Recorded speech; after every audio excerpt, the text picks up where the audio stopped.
मन सागर मनसा लहरी, बूढ़े बहुत अचेत, कहीं कबीर बाँची है जिनके हृदय विवेक। और मन की इन लहरों में न मालूम कितने लोग डूब गए। ये लहरें छोटी मोटी नहीं है, और जो भी अचेत है वह डूब जाएगा। जो भी अचेत है वह डूब जाएगा। जो भी मूर्छित रहा, जो सोया रहा, वह डूब जाएगा। इन वचन की 2-3 अर्थ हो सकते हैं, और 3 ही अर्थ उपयोगी है, इसलिए तीनों ही समझ लेना जरूरी है। मन सागर मनसा लहरी, बूढ़े बहुत अचेत, कहीं कबीर ते बाँची है जिनके हृदय विवेक। इस बात को कबीर कहते हैं, वे ही समझ सकेंगे जिनके हृदय में विवेक है, अन्यथा न समझ सकेंगे। हृदय के विवेक, बुद्धि की कुशलता काम न आएगी। कितने ही तर्कनिष्ठ हो, कितने ही शास्त्र के जानकार हो, कितने ही सिद्धांतों को समझ हो, नहीं, वही काम न आएगी। जिनके हृदय में विवेक, वे ही केवल इस बात को समझ पाएंगे। हृदय में विवेक का क्या अर्थ होता है? आमतौर से हम समझते हैं कि विवेक होता है बुद्धि में और प्रेम होता है हृदय में। यह हमारी धारणा, और कवियों ने इस धारणा को काफी प्रचलित कर दिया है कि विवेक मस्तिष्क में है और प्रेम हृदय में। ये धारणा भ्रांति है। एक विवेक है जो हृदय में भी होता है, और जिसको तुम प्रेम कहते हो वह तुम्हारे अंधेपन का नाम है। और जब तक हृदय का विवेक न जग जाए, जब तक हृदय का विवेक न जग जाए, तब तक प्रेम जन्मेगा नहीं। तुम जो प्रेम करते हो ऊपरा ऊपरी है। तो हृदय में विवेक न जन्मे तब प्रेम नहीं जन्मेगा, जो कृष्ण और क्राइस्ट के जीवन में फलता है। कौन सा विवेक है जो हृदय का है, और कैसे तुम उसे खोजोगे? तो ध्यान रहे, बुद्धि में कोई विवेक नहीं होता, विचार होता है। मन विचार कर सकता है, विवेक नहीं। मन सोच सकता है, यह ठीक है, यह गलत है, बस इतना ही। मन पक्ष और विपक्ष में तर्क इकट्ठे कर सकता है, और तब देख सकता है कि जिस तरफ तर्क इकट्ठे हो वह ठीक है। यह विवेक नहीं, यह सिर्फ गणित है बस। तो जीवन में एक समस्या आती है, तुम सोचते हो कि क्या करें अब। बहुत बार तुम्हारे जीवन में समस्या आती होगी ना, तो सोचते हो, विचार करते हो कि क्या करना चाहिए। तो मन बहुत से विकल्प देता है। फिर मन हर विकल्प के ऊपर पक्ष और विपक्ष के तर्क देता है। फिर सारे तर्कों को देखते हो, तुम सोचते हो, फिर जो तर्क सबसे अच्छा, वजनी, बलशाली, लाभपूर्वक मालूम पड़े, उनका हम चयन करते हैं। यह विचार है, विवेक नहीं। तो विवेक क्या है? विवेक जागृत की ऐसी दशा है जहां तुम्हें सोचना ही नहीं पड़ता, जहां दिखाई पड़ता है, जहां तुम्हारी आंख खुलती हो, और जहां तुम्हारे सामने विकल्प नहीं होता कि यह करूं या वह करूं। तुम्हारी आंख इतनी प्रगाढ़ रूप से खुली होती है कि ठीक है वही दिखाई पड़ता है, वहां पे सोचना नहीं पड़ता।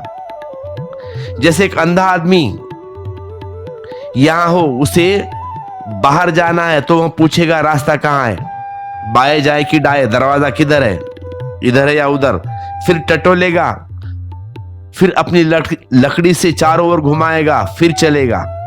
लेकिन जिसके पास आंख है वह पूछता नहीं दरवाजा किधर है, कैसे बाहर जाऊं, सीधा उठता निकल जाता है बाहर।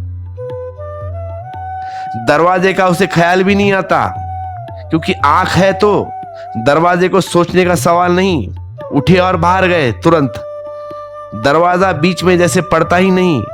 आंख नहीं है तो सोचना पड़ता है कि दरवाजा कहाँ है, बाएं है क्या दाएं, टटोलना पड़ता है जब निकलता है।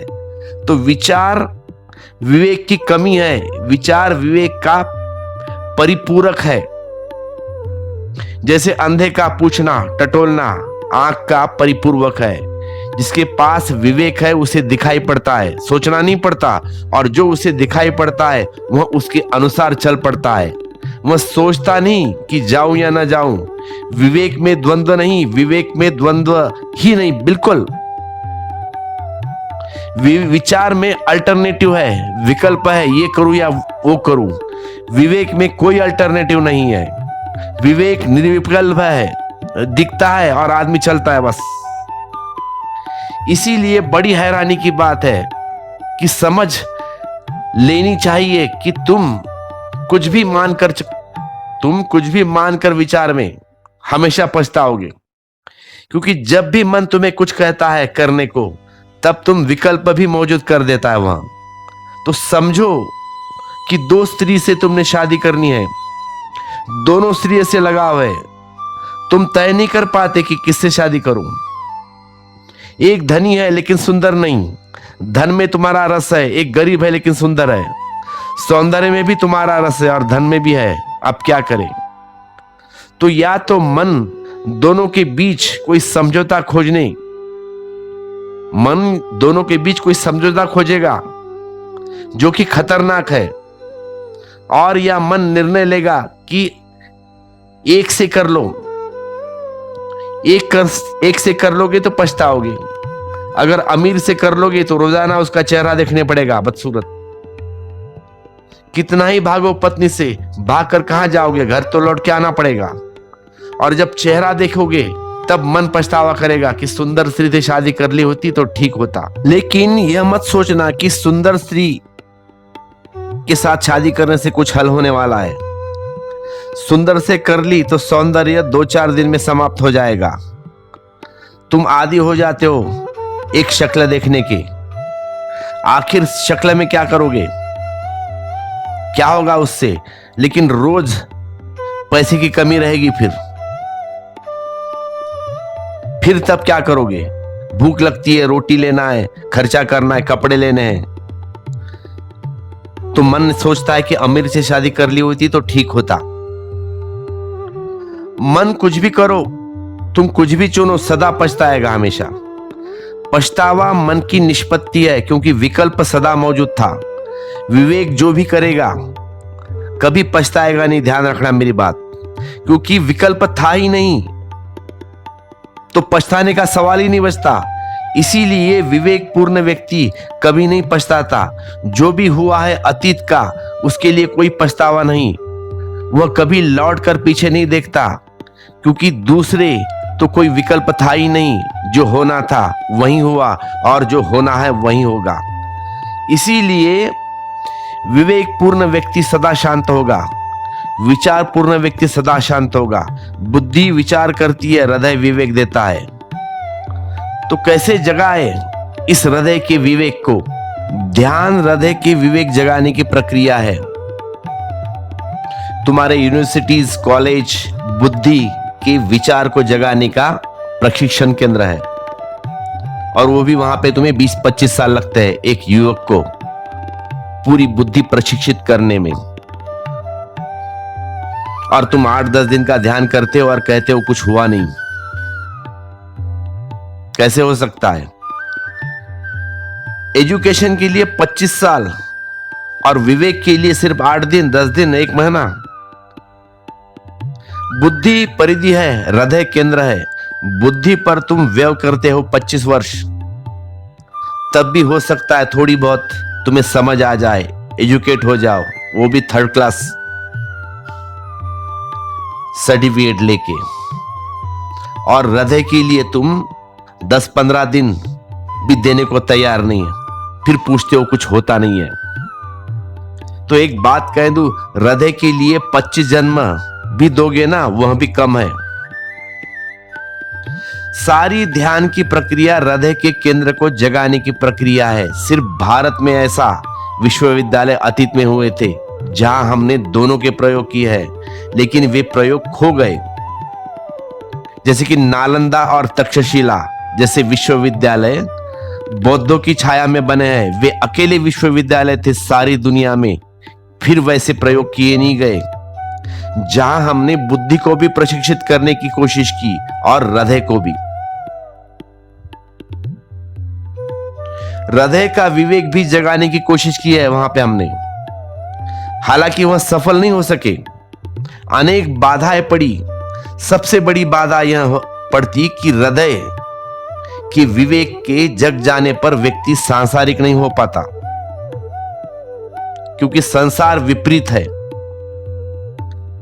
बाप भी डरता था कि बेटे को ऐसी जगह भेजने को जहां विवेक जग जाए, क्योंकि जब विवेक जगता है ना, तब वासना से आदमी मुक्त होता है। विवेक जगेगा तो वासना खो जाएगी। सभी भयभीत है विवेक जगने में, इसीलिए प्रयोग किए गए लेकिन असफल हो गए। महानतम प्रयोग थे मनुष्य की चेतना के जगत में। तो नालंदा में हम फिक्र करते थे कि जिस मात्रा में ज्ञान बढ़े उस मात्रा में ध्यान बढ़े और संतुलन कभी न खोए। लेकिन तब नालंदा से जो आदमी निकलता था वह संन्यास्त होकर निकलता था। यह प्रयोग कैसे चल सकता है? फिर तुम बच्चे को पढ़ने भेजते हो विश्वविद्यालय नालंदा जैसे, और वहां से जो बच्चा निकले संन्यास्त होकर निकले तो कोई भेजने को राजी नहीं। और यह कितनी देर संसार चलेगा फिर? तो नालंदा को हमने उखाड़ कर फेंक दिया और बौद्धों के जो उस महान प्रयोग कर रहे थे उनको हमने इस मुल्क से खदेड़ दिया। तो वहां जाके गया जापान, चीन। बौद्ध धर्म का विनाश हो गया इस मुल्क से, क्योंकि बौद्धों ने इतने विवेक जगाने की कोशिश की है जितना किसी ने नहीं किया काम इस जगत में। और नालंदा में जिन जिन लोगों का विवेक जगा वे इस जगत में बहुत काम के न रहे, एक विराट के जगत के काम में हुए। लेकिन हमारी क्षुद्र वासनाओं के जगत में काम न रहेगा फिर ऐसा। अगर एक बेटे का विवेक जग जाए तो बाप उसे धन कमाने में नहीं जोत सकता, ध्यान रखना। गुरु नानक जी को देखा है ना, जब उनके पिताजी ने जॉब पे लगाया था उनको एक सेठ के पास, तो क्या हुआ था? 13-13, ध्यान होगा ना, 13-13 बोलते बोलते समाधि लग गई। चादर बेचने गए थे, शॉल, बैठे सत्संग में, फ्री में दे के आए साधुओं को। ऐसे होता है जिनका विवेक जग जाता है। तो अगर जिसका विवेक जगा तो बेटा कहेगा कि जितना जरूरी है उतना ही हम धन कमाएंगे, गैर जरूरी है तो नहीं करेंगे काम।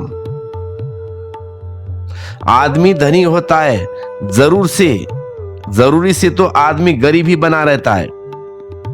जितनी जरूरत है उतना कमा लिया तो तुम गरीब हो। विलास तो तब पैदा होगा कि गैर जरूरी पैदा हो जाए। विवेक पूर्ण ध्यान पूर्ण व्यक्ति गैर जरूरी से बचेगा, बहुत कठिनाई खड़ी हो जाएगी तब। तो कबीर कहते हैं, कहिए कबीर ते बांची है जिनके हृदय विवेक है। यह जो मैं कह रहा हूं वे ही समझ सकेंगे जिनके हृदय विवेक है, जिन्होंने ध्यान किया है। क्यों? क्योंकि ध्यान करने वाले तो तत्क्षण दिखाई पड़ता है कि मन ही लहर है और मन ही सागर है। क्योंकि ध्यान करने वाले को कई क्षण ऐसा आ जाता है, कई बार जब लहरें रुक जाती है सिर्फ सागर रह जाता है। वही प्रतीत कबीर के वचनों को समझने में सार्थक होगी। उस प्रतीक के बिना तुम कबीर को कभी नहीं समझ पाओगे, इम्पॉसिबल है बात। और इस वचन का एक दूसरा अर्थ भी है। वह वचन का अर्थ है, कहिए बकीर ते बांची है जिनके हृदय विवेक। कबीर कहते हैं वे ही पढ़े लिखे हैं जिनके हृदय विवेक। मन जाने सब बात जगत ही अवगुण करे, कहे की कुशलता कर दीप कुंभे पड़े। जिनके हृदय विवेक है वे केवल पढ़े लिखे लोग हैं, बाकी सब अनपढ़ है, अपढ़ है। वे ही जिनके हृदय विवेक है, ऐसे ही जिन्होंने बांचा है, जिन्होंने पढ़ा है। किताब के पढ़ने का सवाल नहीं है यहाँ पे, हृदय को पढ़ने का सवाल है, अपने को पढ़ने का सवाल है। कहिए कबीर ते बाची, वे ही केवल बाचे हुए पढ़े लिखे लोग हैं जिनके हृदय विवेक है। आगे कहते कबीर, मन दिया मन पाइए, मन बिना मन नहीं होई, मन उन्मन उस अंडजू अनल आकाशी जोई।